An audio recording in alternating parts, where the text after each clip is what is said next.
자, 여러분 안녕하십니까? 반갑습니다. 부동산 세법의 김동수입니다. 자, 오늘 제 29강인데요. 역시 오늘 이 시간에도 문제풀이를 하고 또 진행도를 나가도록 하겠습니다. 여러분, 교재는 200쪽이 되겠는데요. 지난 시간 이어서 문제풀이 한번 해보겠습니다. 양도소득세 과세표준에 대한 관한 문제인데요. 자, 문제 보실까요?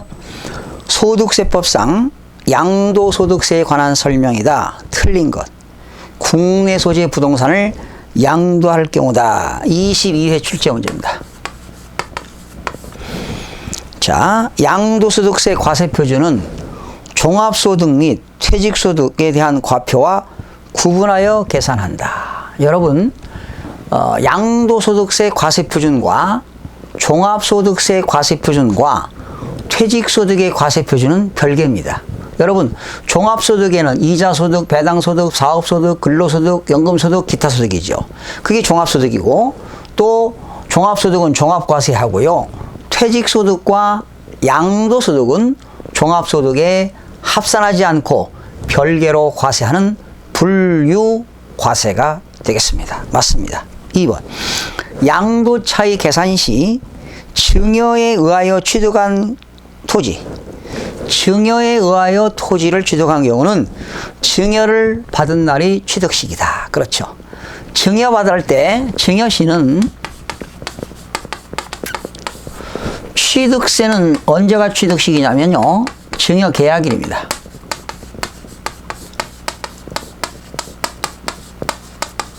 그리고 양도소득세는 증여를 받은 날입니다.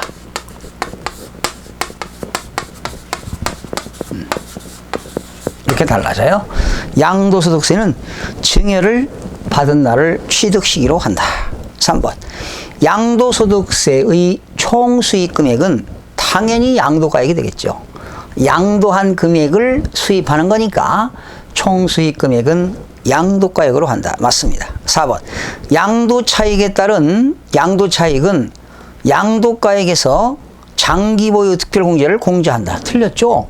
양도차익은 양도가액에서 취득가액과 자본적 지출과 직접 양도비용을 차감해야 양도차익이 나오고요. 양도차익에서 장기보유 특별공제를 공제해야 양도소득금액이 나옵니다. 양도소득금액에서 양도소득 기본공제를 빼면 양도소득 과세표준이 나오지요. 4번 지문 틀렸고요. 그리고 미등기 양도자산에 대해서는 양도소득세가 70%죠. 또한 미등기 양도자산에 대해서는 장기보유 특별공제와 양도소득 기본공제를 받을 수가 없습니다. 5번 보시죠. 100분의 70의 양도소득세 세율이 적용되는 미등기 양도자산에 대해서는 양도소득 과세표준 계산 시 양도소득 기본공제는 적용하지 아니한다. 그렇죠? 미등기 자산은 70%의 높은 세율인데요. 미등기 자산의 양도소득세 과표는 양도차익이 되는 겁니다. 왜? 미등기 자산은 장기보유 특별공제와 양도소득 기본공제를 공제하지 않기 때문입니다. 네, 맞습니다. 다음 문제입니다. 2015년도 6월에 양도한 거주자의 국내 소재 등기된 토지 보유기간이 1년 6개월인 자료이다. 여러분, 토지를 1년 6개월 보유했다. 1년 미만 양도하면 양도소득세는 50%고요. 1년 이상 2년 미만일 때는 양도소득세가 40%가 되겠죠. 그런데 과표를 구하라 그랬습니다. 다음 중 다른 양도가액은 없다. 과세표준입니다. 기준시가는 7천만 원이고 취득시 실거래가는 9천만 원이고 양도시 기준시가는 1억이고 양도시 실직거래가액은 1억 5,500이고 자본적 지출과 양도비용 지출이 200만 원이 있다. 그러면 여러분, 이건 실거래가액 나왔으니까 양도가액에서 뭘 뺍니까? 취득가액 빼고요. 또 자본적 지출과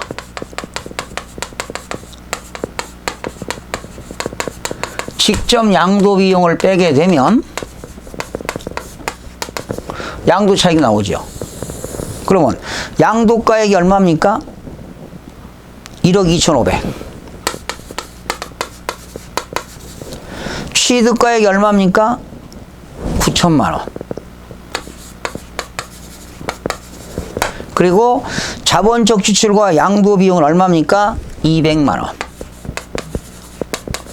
그러면 양도 차익 얼마입니까?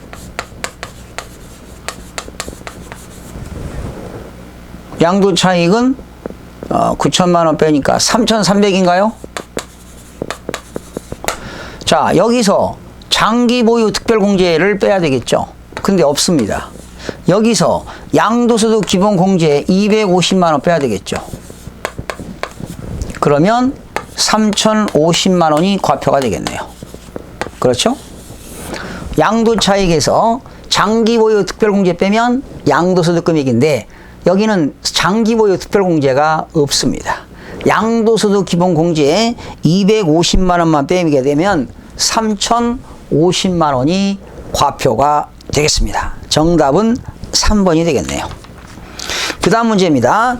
소득세법상 장기 보유 특별공제와 양도소득 기본공제에 관한 설명이다. 틀린 것.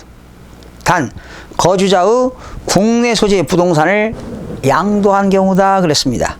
지난 24회 때 문제입니다.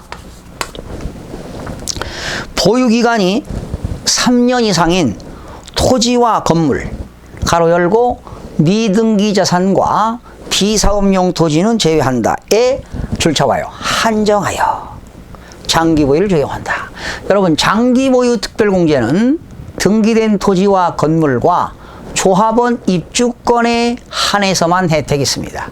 보유기간이 3년 이상을 보유해야 됩니다. 그러니까 왜 틀렸냐요? 토지와 건물이 아니라 토지와 건물에다가 조합원 입주권도 장기 보유 특별공제를 받을 수가 있기 때문에 1번 지문이 틀렸습니다. 2번 1세대 1주택이라도 장기 보유가 적용된다. 지난 시간 배웠죠? 1세대 1주택을 2년 이상 보유하고 팔면 비과세지만 9억 원이 초과되는 고가주택을 양도하면 9억 원 초과분에 대해서만 과세가 되는데요. 과세가 되는데 1세대 1주택을 양도소득세 과세가 되면 장기 보유 특별공제는 확대 적용합니다. 10년 이상일 때는 최고 80%까지 확대 적용이 되는 겁니다. 3번 장기 보유 특별공제는 양도 차익의 보유기간별 공제율을 곱하여 계산한다. 그렇죠? 장기 보유 특별공제는 양도 차익에다가 보유기간별 공제율을 적용합니다. 자, 3년에서 4년을 보유했다면 10%가 되겠죠. 그러나 1세대 1주택은 24%가 되겠죠. 토지 건물은 3년 이상일 때는 10%, 1세대 1주택은 3년 이상 보유할 때는 최고 24%에서 최고 80%까지 공제가 됩니다. 4번 등기된 비사업용 토지를 양도하는 경우 양도소득 기본공제 대상이 된다. 그렇죠? 비사업용 토지는 장기 보유 특별공제는 적용이 안 되지만 누구나 1년에 한 번씩 양도소득 기본공제 250만 원 공제가 가능합니다. 5번 장기 보유 특별공제 계산 시 보유기간은 취득일로부터 양도일까지로 하지만 배우자 또는 직계존비속 간의 증여재산에 대한 2월 과세가 적용되는 경우에는 증여한 배우자 또는 직계존비속이 해당 자산을 취득한 날로부터 기산한다 그랬습니다. 배우자 또는 직계존비속에게 증여 재산에 대해서 여러분 남편이 부인에게 증여한 재산을 부인이 5년 이내 타인에게 양도하는 경우에 그때 장기 보유 특별공제는 증여한 배우자 또는 직계 존비속이 해당하는 자산을 취득한 날로부터 기산한다. 증여한 배우자가 그러니까 남편이 당초 취득한 날로부터 배우자가 양도하는 날까지를 장기 보유 특별공제를 적용한다는 내용이 되겠습니다. 그 다음 문제입니다. 소득세법상 건물의 양도에 따른 장기 보유 특별공제에 관한 내용이다. 틀린 것. 100분의 25회 때 출제인데요. 100분의 70후 세율이 적용되는 미등기 건물에 대해서는 장기 보유 특별공제를 적용하지 않습니다. 보유기간이 3년 이상인 등기된 상가 건물 장기 보유 특별공제가 적용이 됩니다. 1세대 1주택 요건을 충족한 고가주택 보유기간 2년 6개월이 과세되는 경우 장기 보유 특별공제가 적용된다. 여러분 1세대 1주택인데 9억 원이 넘어가는 고가주택을 양도했습니다. 2년 6개월 보유한 거 팔았죠? 틀렸습니다. 3년 이상을 보유해야만이 장기 보유 특별공제가 3년 이상 4년 미만은 양도차익의 24% 공제가 가능합니다. 3번 틀렸고요. 장기 보유 특별공제액은 건물의 양도차익에 그렇죠. 보유기간별로 공제율을 곱해서 적용이 이루어집니다. 5번 보유기간이 12년인 등기된 상가 건물은 30%이다. 그렇죠. 토지와 건물과 조합원 입주권은 10년 이상 보유하게 되면 양도차익의 30%가 되겠고요. 그리고 1세대 1주택 양도했을 때 양도소득세가 과세되는 경우는 10년 이상 보유하면 최고 양도차익의 80%까지 공제가 가능합니다. 자, 이렇게 해서 문제 풀어봤고요. 여러분 교재 203쪽에 양도소득금액 계산의 특례가 되겠는데요. 여기서 양도소득금액 계산 특례. 자, 먼저 이걸 공부해 보겠습니다. 1세대 1주택을 2년 이상 보유하고 양도하면 비과세가 되겠지만 실질 거래 가격 9억 원을 초과하는 고가주택을 양도하게 되면 양도소득세가 과세됩니다. 그런데 전체 금액이 아니라 9억 원 초과분에 대해서만 과세가 되겠습니다. 그래서 고가주택의 양도차익 계산은 어떻게 하느냐?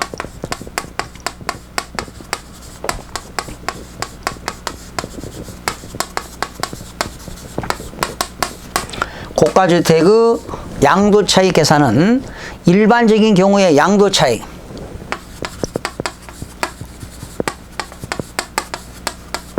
일반적으로 얻어지는 그 양도차익에다가 곱하기 고가주택의 양도차익은 일반적으로 발생하는 양도차익 곱하기 양도가액분의 양도가액 마이너스 9억 원입니다. 결과적으로 9억 원 초과분만 과세하겠다는 겁니다. 자, 여러분 예를 들어 보겠습니다. 만약에 제가 양도가액이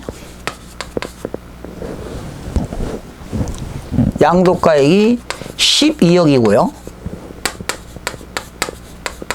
취득가액이 8억이라고 가정해 봅시다. 그러면 양도차익이 얼마입니까? 4억이죠. 이익 생긴 게. 이게 일반적인 경우라면 이게 만약에 1세대 1주택이라면 4억을 다 양도차익으로 보지 않겠다는 겁니다. 그러면 일반적인 경우 양도차익은 4억이니까 4억 곱하기 양도가액이 12억분의 양도가액 12억 마이너스 9억입니다. 그러면 약분해 보세요. 12분의 3이 되겠죠.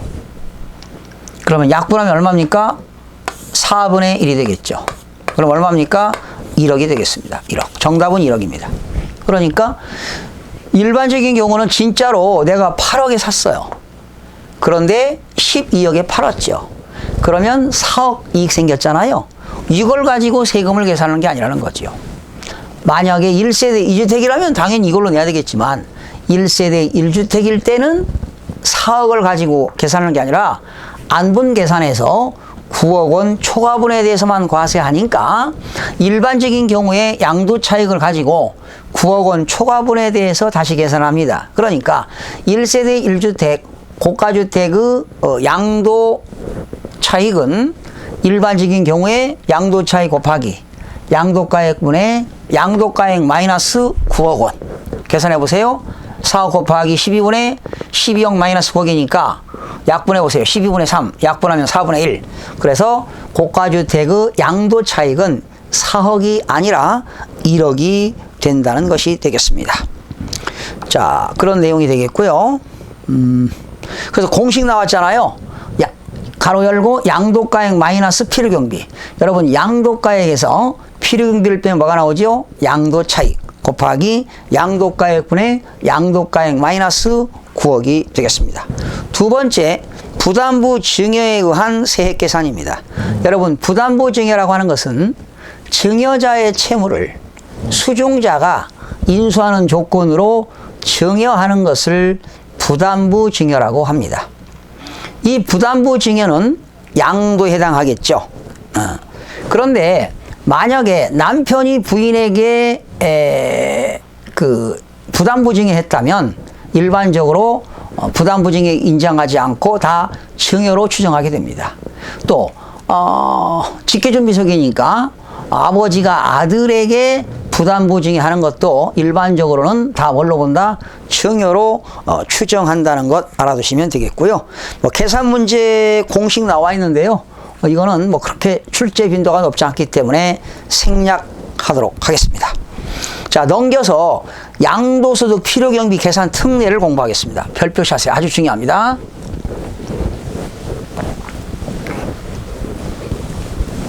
자, 양도소득 필요경비 계산 특례.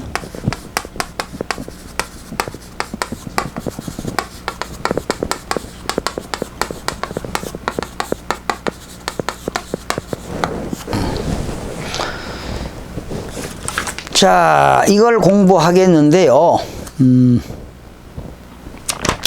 자, 이거는 이런 경우죠. 남편이 있고요. 배우자, 부인이 있습니다. 아니면 직계 비속, 존비속. 이때 남편이 부인에게 증여했죠. 그러면 남편은 이걸 언제 샀느냐? 2008년도에 취득했어요. 그리고 남편이 이걸 부인에게 2013년도에 증여했습니다. 그런데 이 부인은 남편으로부터 증여받은 것을 제3자 타인에게, 제3자에게 2016년도에 양도했어요. 그러면 2013년도에 증여받았을 때는 증여세를 냈겠죠. 증여세를 냈단 말이죠. 그리고 부인이 이거를 2013년도에 증여받아가지고 2016년도에 양도했다면 5년 이내에 양도했죠. 원래는 부인은 남편으로부터 증여받은 재산을 양도할 때는 5년이 지나고 양도하는 게 원칙입니다.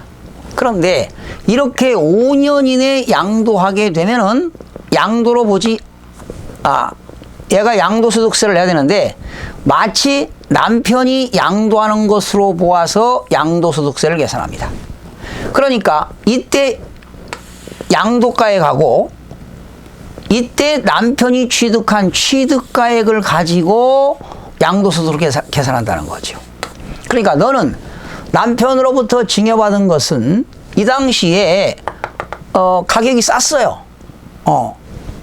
이거는 남편이 부인에게 증여할 당시는 만약에 10억이었다.